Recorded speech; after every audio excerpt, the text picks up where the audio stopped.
My name is Karen May Isigri. So today, we discuss about on correction and interpretation of award, additional award. So dito natin makikita yung mga process kung paano ba i-correct or interpret yung award and paano papasok yung additional award. Paragraph A. Within 30 days from receipt of the award, unless another period of time has been agreed upon by both parties.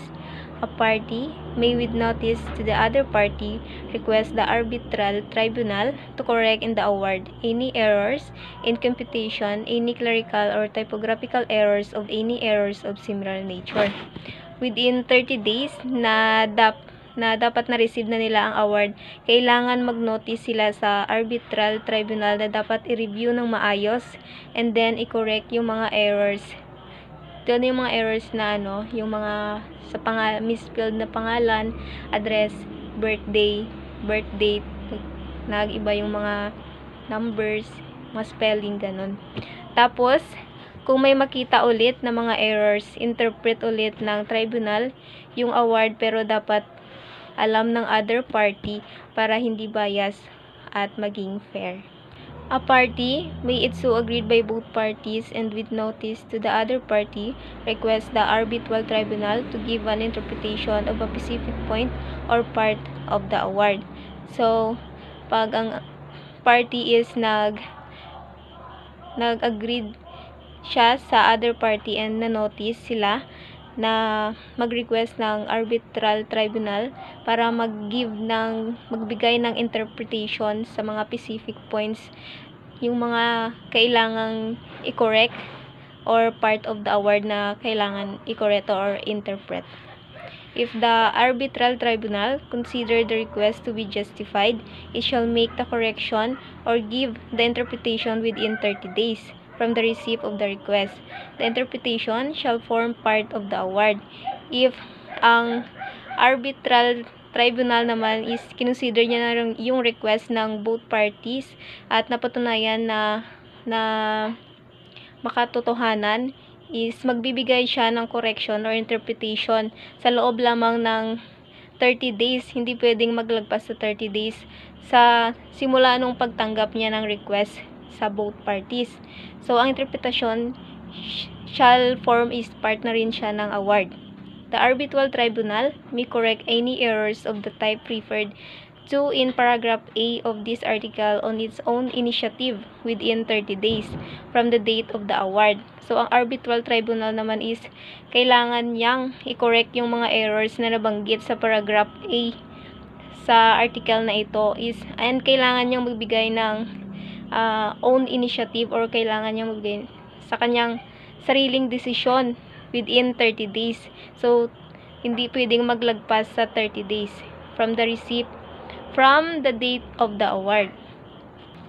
Unless otherwise agreed by the parties, a party may with notice to the other party request within 30 days receipt of the award the arbitral tribunal to make an additional award as to claims presented in the arbitral proceeding but omitted from the award. If the arbitral tribunal consider the request to be justified, it shall make the additional award within 60 days. So, unless na lang is in-agree siya ng both parties, so na with notice sa other party na mag-request sa loob ng 30 days simula nung pagtanggap ng award. So, ang arbitral tribunal na gumawa ng karagdagang award tungkol sa mga paghahabol or errors na ipinakita sa arbitral proceeding ngunit tinanggal sa award. Kung isaalang-alang ng arbitral tribunal ang kahilingan na ang kahilingan is makatotohanan, is gagawa ulit siya ng additional award within 60 days na hindi na sang within 30 days. So, mahimo na siya within 60 days. The arbitral tribunal may extend, if necessary, the period of time within which it shall make a correction, interpretation, or an additional award under paragraph A and B of this article.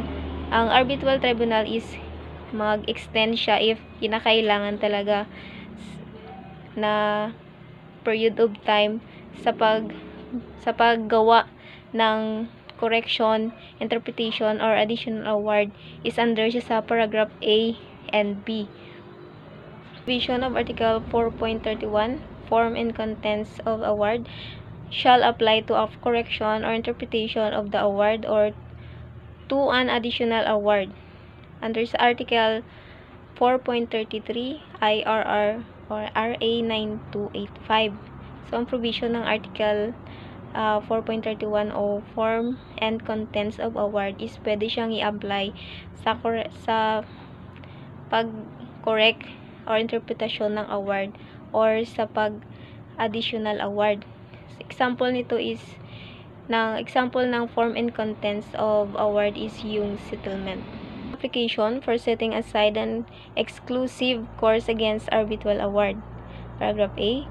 Recourse to a court against an arbitral award may be made only by application for setting aside in accordance with second and third paragraph of this article. So, makita natin sa paragraph 2 and 3 of this article kung paano yung mga application for setting aside an against arbitral award. Paragraph B. An arbitral award may be set aside by the regional trial court only if the party making the application furnishes proof that a party to the arbitration agreement was under some incapacity or the said agreement is not valid under the law to which the parties have subjected it or the failing thereon under the law of the Philippines. Ibig sabihin, ang RTC pwedeng mag-set aside ng tribunal award kung ang isang party ay napatunayan niya or may proof na ang agreement na ginawa is hindi naayon sa batas ng Pilipinas. The party making the application was not given proper notice to the appointment of an arbitrator or of the arbitral proceeding or was otherwise unable to present his case. Kung ang isang party ay gumawa ng aplikasyon pero hindi ito nagpaalaman lang or nag-notice arbitration or sa arbitral proceeding or hindi niya kayang i-present yung his case. The award deals with the dispute not contemplated by or not falling within the terms of the submission to arbitration or contains decision on matters beyond the scope of the submission to arbitration, provided that if the decision on matters submitted to arbitration can be separated from those not so submitted, only the part of the award which contains decision on matters not submitted to arbitration may be set aside. Ibig sabihin nito, ang award na binigay ay hindi dapat pinagplanuhan or baguhin at ito ay dapat na maisubmit sa takdang oras at sinasabi rin dito na kung ano lang ang dapat na isubmit sa takdang oras at sinasabi rin dito na kung ano lang ang importanteng document na isubmit, yun lang dapat. Ang ibang hindi naman importante, so isi-set aside lang muna at itago. The composition of the arbitral tribunal or the arbitral procedure was not in accordance with the agreement of the parties unless such agreement was in conflict with the provision of ADR Act from which the parties cannot derogate or failing such agreement was not in accordance with ADR Act. Sinasabi rin dito na masiset aside ng RTC ang arbitral award if ang procedure na ginamit ng arbitral tribunal ay hindi naayon sa pinagkasunduan ng dalawang partido. Maliban na lang kung ito ay conflict na pasok sa ADR Act or tinatawag na Alternative Dispute Act of 2004 na kung saan ang both parties ay hindi pwedeng hindi sumunod sa batas. Number 2, the court finds that the subject matter of the dispute is not capable for settlement by arbitration under the law of the Philippines. Kapag ang problema ang asikasuhin ay hindi nangangailangan ng settlement ng arbitration, isi-set aside ng RTC kung hindi capable ang settlement under sa batas ng Pilipinas. Ibig sabihin, kung ang dispute nga ginasolve ay hindi man lang kailangan sa presence ng arbitrator sa arbitrator kung hindi man lang kailangan ng arbitration process. Bakit pa magbibigay ng award kung ang problema hindi man pwede gamitan sa arbitration process? The award is in conflict with the public policy of the Philippines. Kapag makikita ng court na ang award na ibinigay ng arbitrator ay labag sa batas ng Pilipinas, ay isi-set aside ng RTC yung award. C. An application for setting aside may not be made after 3 months. Have elapsed from the date on which the party making that application had received the award, or if the request had been made under the Article 4.33 or correction interpretation of award, additional award from the date on which the request has been disposed by the arbitral tribunal. Ang aplikasyon for setting aside sang arbitral kay hindi dapat himuon kung maglampas ng 3 months. Umpisa na na-receive ang award or ang request is dapat gawin simula pagkabigay ng tribunal arbitrator ang award. Sa isang party, kailangan gawin talaga within 3 months. Kung hindi, masiset aside talaga ng court ang award. Letter D.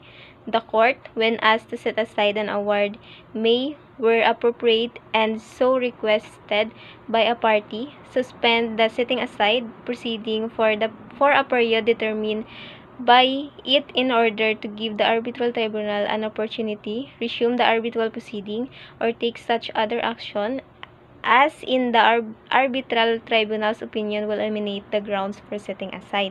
Ang korte, pag tinanong na mag-set aside ng award na kung saan request ng isang party na i-suspended ng court ang pag-set aside ng proceedings or paglilitis upang mabigyan ng oportunidad ang arbitrator na ipagpatuloy ang nasimulang paglilitis para na rin mabigyan ng aksyon at opinyon ng arbitrator ang ginawang desisyon ng korte. Letter E. A party may bring a petition under this article before the court in accordance with the special ADR rules under Article 4.34 IRR RA 9285. Ang isang partido ay maaaring magdala ng isang petisyon sa harap ng korte na kung saan ito ay alinsunod sa Special ADR Rules ng Article 4.32 of RA 9285.